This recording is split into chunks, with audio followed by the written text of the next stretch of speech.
എല്ലാവർക്കും മാജിക് വേൾഡിലേക്ക് സ്വാഗതം. നിങ്ങൾക്കെല്ലാവർക്കും സുഖമെന്ന് കരുതുന്നു. ഇന്ന് ഞാനിവിടെ തയ്യാറാക്കാൻ പോകുന്നത് 3 ജ്യൂസുകളാണ്. നമ്മളെല്ലാവരും ഫ്രൂട്ടി വളരെയധികം ഇഷ്ടപ്പെടുന്നവരാണ്. നമ്മൾ ആരും ഫ്രൂട്ടി കുടിക്കാത്തവരില്ല. അപ്പോൾ ആ ഫ്രൂട്ടി നമുക്ക് എങ്ങനെ വീട്ടിൽ തയ്യാറാക്കാമെന്ന് നമുക്ക് നോക്കാം. അതുപോലെ തന്നെ അതേ ടേസ്റ്റിൽ കൈതച്ചക്ക വെച്ച് നമുക്ക് എങ്ങനെ ഒരു ജ്യൂസ് തയ്യാറാക്കാമെന്ന് നോക്കാം. അതേപോലെ തന്നെ നമ്മുടെ സ്ട്രോബെറി വെച്ചും ഒരു ജ്യൂസ് എങ്ങനെ തയ്യാറാക്കാമെന്ന് നമുക്ക് നോക്കാം. നമുക്കാദ്യം മാങ്ങ വെച്ച് ഉള്ള ജ്യൂസ് തയ്യാറാക്കാം. അതിനുവേണ്ടി ഞാനിവിടെ 1 കിലോ പഴുത്ത മാങ്ങ ചെത്തി അരിഞ്ഞതാണ് എടുത്തിരിക്കുന്നത്.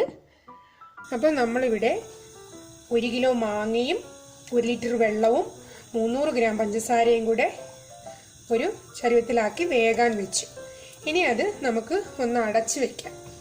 നല്ലതുപോലെ അത് തിളച്ച് ആ മാങ്ങ നല്ലപോലെ വെന്ത് പഞ്ചസാര പാനിയിൽ അലിഞ്ഞ് ചേരാൻ വേണ്ടിയിട്ട് ഇനി നമുക്കൊരു 10-15 മിനിറ്റത്തേക്ക് നമുക്കത് അടച്ച് വെക്കാം. നമ്മുടെ മാങ്ങ ഇവിടെ തിളച്ചു. ഒരു 5 മിനിറ്റായി തിളയ്ക്കാൻ തുടങ്ങിയിട്ട് അതിലേക്ക് 1 നാരങ്ങയുടെ നീര് കൂടി ഒഴിച്ചു കൊടുക്കുക. എന്നിട്ട് നല്ലതുപോലെ ഒന്ന് ഇളക്കി 1 മിനിറ്റ് ഒന്ന് തിളയ്ക്കാൻ അനുവദിക്കുക. അതിനുശേഷം നമുക്ക് തീ ഓഫ് ചെയ്ത് ഇത് തണുക്കാൻ വെക്കാം. ഇപ്പോൾ ഇതിവിടെ നല്ലതുപോലെ തണുത്തിട്ടുണ്ട്. ഇനി നമുക്കിതൊരു മിക്സിയിലോട്ടിട്ട് നല്ലപോലെ അരച്ചെടുക്കാം. അപ്പോൾ നമ്മുടെ മാംഗോ ജ്യൂസ് മിക്സിയിലിട്ട് അടിച്ചെടുത്തതാണ്. ഇനി ഇത് നമുക്കൊന്ന് അരിച്ച് എടുക്കാം.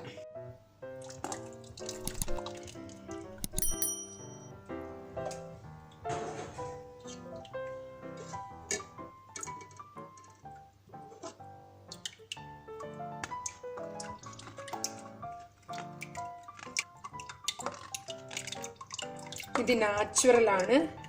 കളറ് കാണുമ്പോൾ നിങ്ങൾ വിചാരിക്കും ഇതെന്താ ഈ കളറെന്ന്. ഇത് നാച്ചുറലാണ്. ഇതിൽ യാതൊരു വിധമായ കളറുകളൊന്നും ചേർത്തിട്ടില്ല. ഇവിടെ ഞാൻ ഈ ജ്യൂസ് അരിച്ചെടുത്തു. ഇനി നമുക്കിതൊരു കുപ്പിയിലേക്കാക്കി ഫ്രിഡ്ജിൽ തണുക്കാൻ വയ്ക്കാം. ഇനി നമുക്ക് പൈനാപ്പിൾ ജ്യൂസ് എങ്ങനെയാണ് തയ്യാറാക്കുന്നത് നോക്കാം.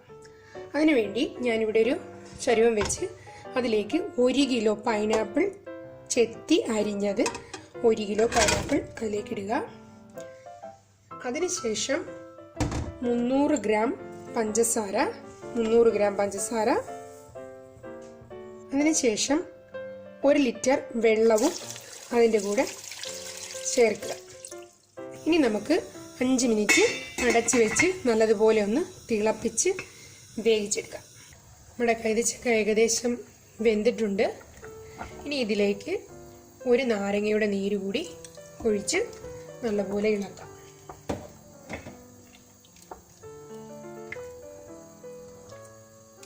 ഒരു 3 മിനിറ്റ് കൂടി തിളയ്ക്കാൻ വെച്ചിട്ട് തീ ഓഫ് ചെയ്ത് നമുക്ക് തണുക്കാൻ വെക്കാം.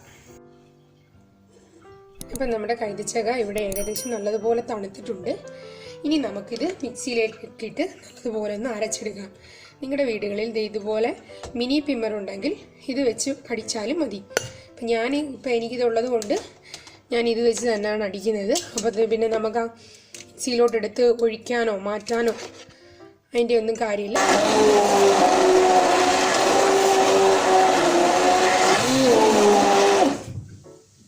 നിങ്ങളിത് മിക്സിയിലിട്ട് അരച്ചെടുക്കുകയാണെങ്കിൽ ആ കൈതച്ചക്ക മാത്രം കോരിയെടുത്ത് വേണം അരയ്ക്കാൻ. അല്ലെങ്കിൽ നമുക്ക് അരഞ്ഞ് കിട്ടത്തില്ല. നല്ല പോലെ ഇത് അരയണം.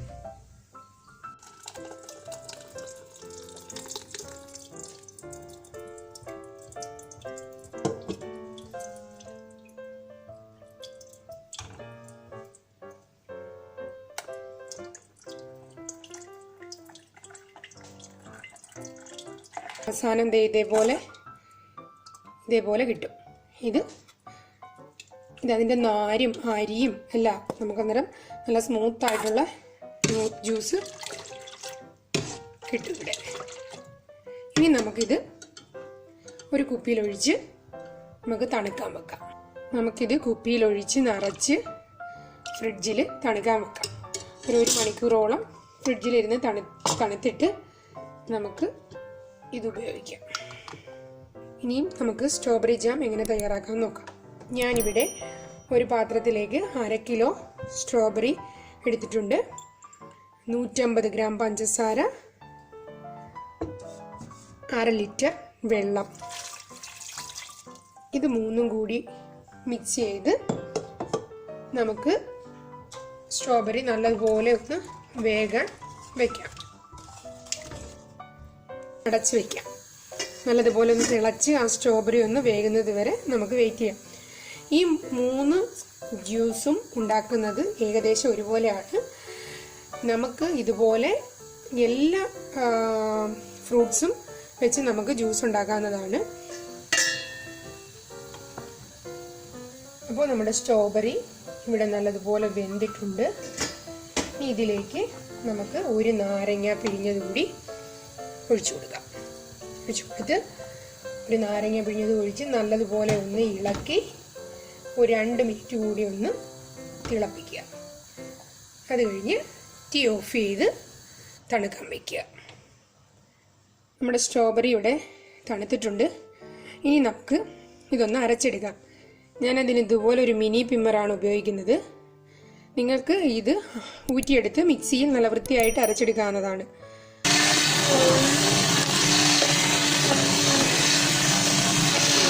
ഈ സ്ട്രോബെറിയും അരിച്ചെടുക്കാം. ഇതിനകത്തും ചെറിയ അരികളുണ്ട്. അപ്പം നമുക്ക് കുടിക്കുമ്പോൾ വളരെ ബുദ്ധിമുട്ട് ഫീൽ ചെയ്യും. അതുകൊണ്ട് നമുക്ക് ഇതും നല്ലതുപോലെ അരിച്ചെടുക്കാം. നമ്മുടെ സ്ട്രോബെറി ജ്യൂസ് റെഡി ആയി കഴിഞ്ഞു. ഇനി നമുക്കിതൊരു കുപ്പിയിലേക്ക് മാറ്റി ഫ്രിഡ്ജിലേക്ക് തണുക്കാൻ വെക്കാം.